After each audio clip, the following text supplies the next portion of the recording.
জি বাংলার পাইপলাইনে আছে একাধিক ধারাবাহিক। জি বাংলার প্রোমোতে দেখা যাচ্ছে আসছে নতুন ধারাবাহিক তোমাকে ভালোবেসে। এই সিরিয়ালের মাধ্যমেই দিতিপ্রিয়া রায় ফিরছেন ছোট পর্দায়। খুব ছোট থেকেই অভিনয় করছেন।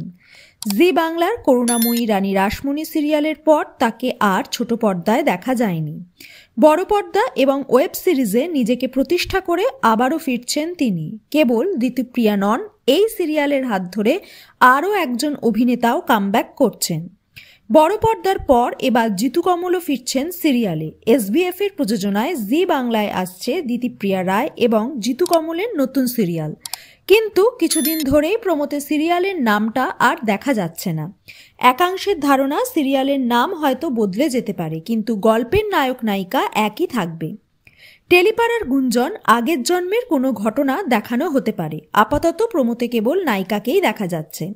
সাইকেল নিয়ে গ্রামের রাস্তা দিয়ে হেলিকপ্টারের পিছনে ছুটছেন তিনি। তবে নায়িকা চান মাটিতে পা রেখে ছুটতে, যাতে যখন ইচ্ছে থামা যায়, আবার যখন ইচ্ছে ছোটাও যায়। বহুদিন ধরে একই প্রোমো দেখা গেলেও চ্যানেল কর্তৃপক্ষ এখনও নায়ককে আড়ালেই রেখেছেন। খুব তাড়াতাড়ি আসতে চলেছে সিরিয়ালের নতুন প্রোমো। সেই নতুন প্রোমো শুটিংয়ের জন্য কাশ্মীর পাড়ি দিলেন ধারাবাহিকের কলাকুশলীরা। সেখান থেকে নেটপাড়ায় কিছু ছবি দর্শকদের জন্য ভাগ করে নিয়েছেন জিতু কমল। এই প্রথম কোনো ধারাবাহিকের প্রোমো শুট হলো কাশ্মীরে। দিতিপ্রিয়ার 3টে সিনেমাও যেমন মুক্তি পাচ্ছে, তেমনি একেবারে ভিন্ন স্বাদের গল্প নিয়ে ছোট পর্দায় ফিরবেন জিতু কমল এবং দিতিপ্রিয়া রায়। বলা বাহুল্য, বছরের শুরু থেকেই একের পর এক সুখবর তার ঝুলিতে।